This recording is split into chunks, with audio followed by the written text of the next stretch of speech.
Kita persilahkan dulu kepada Bapak Anang Sopantornado untuk menyampaikan sejumlah materi yang akan kawan-kawan simak. Silakan Pak Anang. Bismillahirrahmanirrahim. Assalamualaikum warahmatullahi wabarakatuh. Terima kasih Bang Royan, luar biasa hari ini kita bisa berkumpul ya dengan orang-orang hebat, terutama yang di samping kanan kami ya, Pak Tessa Aji Budiono. Beliau ini dulu aktivis ya, seperti saudara juga. Jadi kalau orang aktivis itu vibe-nya beda ya, cara penyampaiannya juga sangat confident, ya kan? Nah nanti yang di depan-depan saya ini mungkin menyusul beliau nih. Ada dari STIE, dari BEM Unip dan juga BEM FHULM. Baik, rekan-rekan mahasiswa dan juga Pak kawan-kawan dari Banjarmasin Post Group ya. Jadi kalau kami diberikan kesempatan untuk memberikan komentar pasti berkaitan dengan bidang ataupun kaitannya dengan akademis begitu kan. Akademis dalam bidang hukum maka tidak lepas dari peraturan perundang-undangan seperti itu. Jadi apakah peraturan perundang-undangan itu dalam pertanyaan normatifnya memberikan ruang atau kesempatan kepada mahasiswa, khususnya mahasiswa ya khususnya atau secara umum itu adalah generasi muda untuk mengawal pilkada. Nah ini kan adalah pertanyaan yang mungkin ya sangat normatif ya, akademis gitu kan. Nah ternyata saudara-saudara sekalian mohon izin, itu sudah diatur ya dalam beberapa peraturan yang dulu rejim mungkin sedikit berbeda ya. Ada rejim pemilu kan, hari ini adalah rejim pemilihan atau disebut juga dengan pilkada kan, pemilihan kepala daerah, gubernur dan wakil gubernur serta bupati dan wakil bupati saudara-saudara sekalian ya. Nah saya akan sampaikan secara singkat dulu kenapa harus ada pengawasan, mengapa harus ada semacam lembaga supervisi seperti itu. Untuk menjawab itu maka kita melihat dulu dalam konteks sejarah ya, dalam konteks sejarah. Sejarah kepemiluan kita di tahun 55 sampai hari ini mengalami yang disebut dengan kalau boleh dikatakan itu peningkatan sebenarnya. Peningkatan luar biasa. Saya ingat betul dulu tahun 99 ketika saya masih semester 1, semester 2 di Fakultas Hukum ini dulu ada rekrutmen dari Anfrel atau pengawas yang sifatnya eksternal. Belum ada, Panwas belum ada, Bawaslu belum ada. Artinya apa saudara-saudara sekalian? Hari ini ketika ada Bawaslu berarti apa? Berarti ada peran serta dari pemerintah ingin ya mensupport dan juga menegakkan demokrasi itu secara utuh. Kita harus pahami bahwa lembaga pengawasan itu tujuannya adalah menghasilkan pemimpin yang legitimate. Ya kan? Oh, ini pemimpin ini ternyata adalah pemimpin yang lulus seleksi. Ya kan? Nah, kalau kita lihat dari sejarah, ini ada peningkatan saudara, ya peningkatan. Artinya apa? Kenapa perlu pengawasan? Karena sistem yang sehat itu perlu adanya pengawasan. Ada yang disebut dengan mekanisme checking and balances. Ya kan? Mekanisme checking and balances ini adalah untuk menyeimbangkan yang disebut dengan power atau kekuasaan itu, maka perlu lembaga pengawasan. Mungkin kawan-kawan sudah mengetahui ya, ada namanya Lord Rangga ya.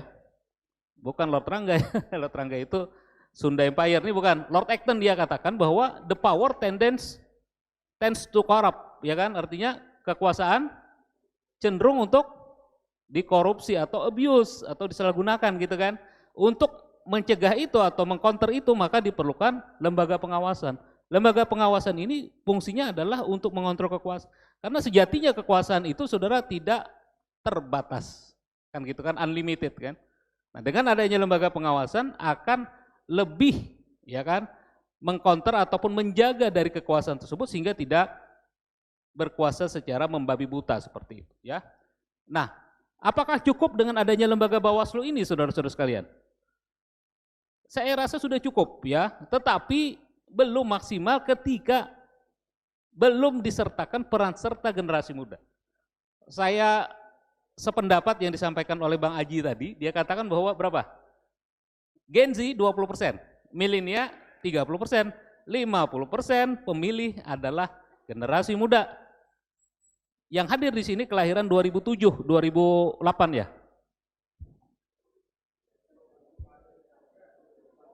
Berapa? 2009 kah?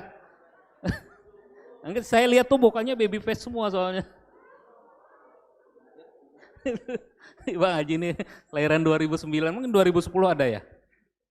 Tidak ada ya, 2000 Nabil 2000 berapa? 2004 ya? 2003 ya, 2003, 2004 kan seperti itu. Artinya apa? Saudara masuk dengan disebut dengan Gen Z kan? Ada penelitian mengatakan bahwa Gen Z ini, Bapak Ibu sekalian, Bang Royan juga mungkin ada penelitian Bang. Jadi pemilih generasi muda itu ditentukan oleh circle mereka. Jadi mereka ini bersirkel sebenarnya, ada penelitian. Ya kan, kalau ada circle nih, kada cocok nih Bapak Pendar nih. Ya mohon maaf, anunya gibahnya lain, gitu kan.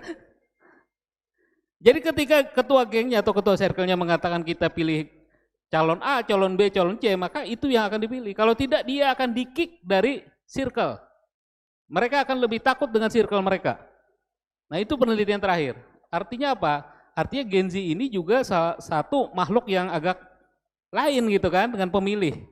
Nah sekarang bagaimana penetrasi pengawasan kepada Gen Z, maka gunakanlah strategi yang tepat. Artinya melalui sosialisasi dari mana? Di mana mereka berinteraksi, di mana mereka nongkrong dan sebagainya, mungkin di situ akan lebih baik.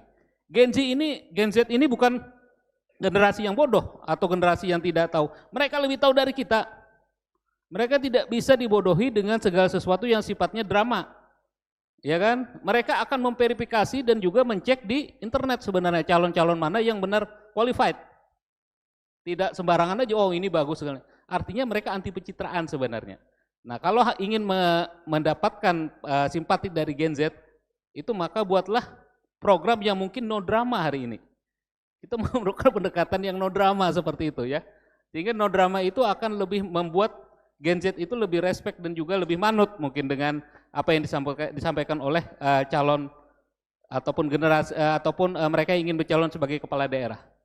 Nah kemudian kembali lagi mengenai pengawasan tadi, kenapa Gen Z dan juga milenial kelahiran 90 ya Bang ya, 90 sampai 99 mungkin seperti itu, merupakan ujung tombaknya.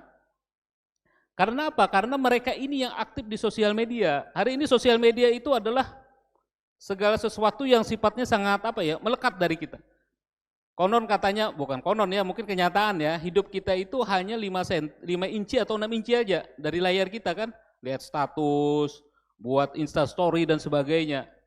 Jadi segala sesuatu yang sifatnya seperti itu, ketika mahasiswa atau anak muda ini punya tanggung jawab terhadap pengawasan yang sifatnya partisipatif, maka ini bisa menjadi modal pengawasan. Ya kan? Saya merasakan saudara ya, kawan-kawan di Bawaslu itu kerjanya luar biasa ya. Apalagi ketika penghitungan suara. Kita berkaca saja pada tanggal 14 Februari kemarin. Ya, saya lihat, waduh, mohon izin Bang Tesa, kemanakan ulun jadi PTPS pada waktu itu, jadi sampai jam 4 pagi. Pengawas TPS jam 4 pagi ya. Jadi kalau fisik kurang-kurang saudara, itu sangat berbahaya. Dan juga secara, ini mungkin ya ini sedikit masukan, ketika petugas KPU-nya itu lebih banyak daripada pengawasnya Bang. Satu orang, nah ini kan secara psikologis berpengaruh juga. Mungkin nanti masukan apakah ditambahkan segala macam ya. Karena ketika misalkan dicelengi buan KPU aja takutan. Buban TPS ini ya kan. Nah itu salah satu fenomena. Dan kami mengharapkan generasi muda bisa memberikan pengawasan juga. Pengawasannya paling tidak secara medsos. Ya kan, ada orang yang mungkin keluar dari jalur dan sebagainya. Ada yang mengatakan bahwa mahasiswa generasi muda itu ada agent of change ya. Saya juga mengatakan itu ya. Karena dulu waktu zaman saya masuk kuliah 98 itu, waduh itu berat sekali saudara ospeknya ya. Karena pada waktu itu masih ada bau-bau demonstran gitu kan. Nah jadi merasakan memang mahasiswa itu nanti akan berpotensi merubah sistem. Ya karena begitu juga ketika mahasiswa diberikan kesempatan untuk melakukan pengawasan secara partisipatif ini, saudara ya. Nah saya rasa juga, dan di sini yang hadir adalah orang-orang yang luar biasa sebenarnya, orang-orang organisator, ya kan? Di perwakilan organisator semua kan, ketua BEM sebagainya. Saudara suaranya lebih didengar dan saudara mempunyai saluran yang sangat efektif sebenarnya untuk mengadakan ataupun membantu pengawasan dari Bawaslu. Ya, Bawaslu itu luar biasa bekerjanya saudara. Ya kan, menanggapi laporan, menanggapi temuan dan segala macam. Kadang-kala perkaranya harus cepat, tidak dibantu dengan saudara, paling tidak memberikan yang namanya laporan atau informasi mengenai pelanggaran pemilu itu akan lebih efektif, saudara. Ya, saya kira itu dulu yang saya sampaikan. Ada slide saya, nanti bisa aja dibagikan kepada rekan-rekan mahasiswa melalui panitia. Demikian, Bang Natsmi, terima kasih. Nanti disambung dengan diskusi. Wassalamualaikum warahmatullahi wabarakatuh. Beri aplaus untuk Bang Anang Sopan Tornado.